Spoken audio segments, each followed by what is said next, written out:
Ian, what does a win do for training the following week? Well, it gives everybody a spring in the step, not just the players and coaching staff, but everybody around the football club. And it was, it was a joy to come in on a Monday and knowing that you'd done the work at the weekend, and you could look forward again to a week that hopefully will end in another 3 points. Does it feel like a bit of a reward for a lot of hard work's been put in and a lot of change as well? So does it? Was that a sense of relief? That's exactly what it is. Yeah, it's reward for for putting in that hard work and the concentration levels that's required. Taking on information and implementing it during the 95 minutes, and that's exactly what it was, a reward for everybody.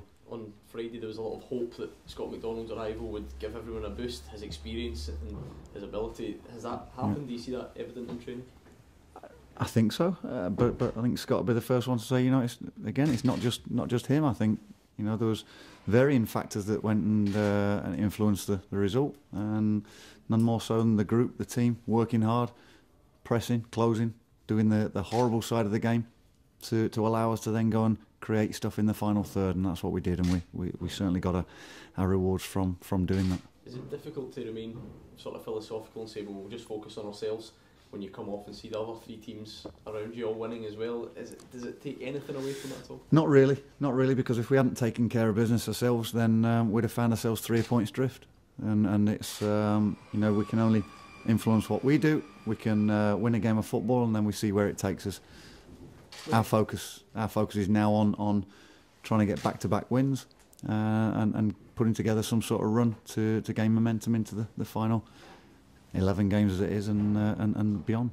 The signs are that it's going to go over a while. It's not going to be something that's decided now. You're not going to get attached. The fortune of each side, the form of them seem to be sorting down. It just seems like it's going to go all the way down to the perhaps last days. We've got to prepare, and we've got to expect it to go down to the wire. We've we prepare physically and mentally for that, but not worry about anybody else. It really isn't a case of that. Ross County at the moment are on a decent run, but we know we can go on just as good a run ourselves, and if we keep doing what we're doing in training and doing it out on the park on a Saturday, then we'll go on that type of run. So just focus on the things that have got us in that position, that have allowed us to go and win a game, and concentrate fully on that. Nobody's getting carried away. It was 3 points. It was a good performance and a good victory. It gave everybody a lift and a belief that we're doing the right things, we're on the right track.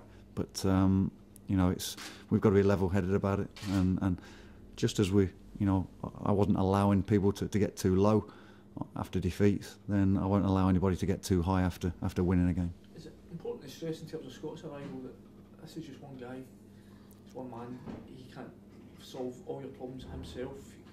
It's going to take the rest of the players to perhaps sort of raise themselves to whatever standard he brings in? We've had several arrivals during January and early February.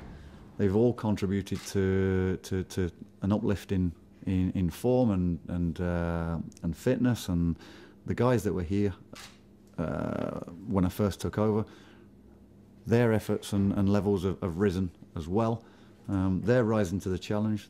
They're giving me problems as to who I pick on a Saturday and who I leave out, and everybody is to be commended on the way they're applying themselves. And for me as a manager and the coaching staff, that's brilliant. That's all you ask. People giving their all every day, whether it's out on the training pitch, whether it's preparing for a session in the gym, whether it's yoga, whether it's just being together as a group and enjoying each other's company. Everybody's buying into the fact that we need a strong group, and again, I think you saw that coming to the fore on Saturday. Not just the arrival of one person. You talk about those kind of selection headaches you've got. I suppose evidence of that was seeing a guy like John Sutton left out of the starting 11, and again, is that then a challenge to him to try and kick himself on and get back in the team? Well, again, for John, I spoke to him after I made the decision, and it was a tough decision, but he has come into training this week with renewed vigour. Again, he's a consummate professional. He wants to go and improve. He wants to go and get better. He was hurt by being left out, and knows that he's got to train well and keep his standards up there to make sure that he's well within my thoughts, which he is. So it's that's what competition does for you, and it's how you react to that competition. That young Watt, the fullback's been given a new deal as well. We've seen guys like Dom Thomas get an extended run under you, Lee Erwin. You've put a lot of faith in him. Yep. Given the way that you have faith in these guys, in a sense, does it make it even more important to stay up and try and make that kind of vision? From day one of coming in here, I like to reward people with what I see as hard work, people knuckling down, people making progress. And for Luke Watt and for Dom Thomas, who we're talking about a deal, Lee Erwin, you'd like to go and make something happen there. It's reward for what I've seen since I've come in the building, and we want to make sure that those young players have got a good platform, a good pathway to go and play regular first team football, and that's what they need at this moment in time. Luke Watt was probably surprised to be involved with the first team, but he went and dealt with it very, very well. He's gone back into the under-20s, but still training with the first team group, and he knows he'll be called upon at any time, and he's got to be ready. And it's a great learning curve for young players, knowing that you've spent time with the first team, you go back amongst your age group, and you've got to keep your standards high. Just going back to Scott, it's just important that the fans and the players around him don't expect too much of him. Yeah. Is that your message to them? No, and it's not all on Scott McDonald's shoulders, and everyone knows that. It's not suddenly turned into the Scott McDonald show, but he'll be the first one to say that, and he's a small cog in a big engine that's driving very, very hard to go and make sure that we're in this division next season, and everyone's got to play their part. Obviously your injury problems have been easing a bit more recently. Are we likely to see Ian Vigurs again this season?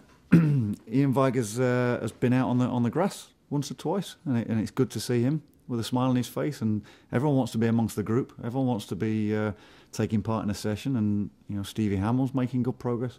Zane has been out on the grass today. Paul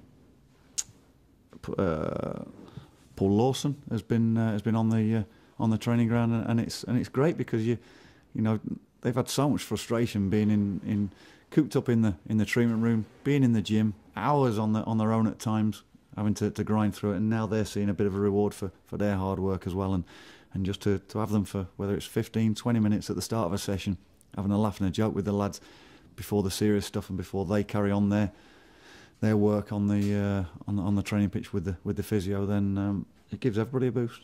Guys like Ian in particular, you haven't had the chance even really to see what he can do. Is it likely that you will be able to get him first team action before the end of the season? We don't know at this moment in time. Again, he's just making progress as bar the parameters he's been given with the specialist.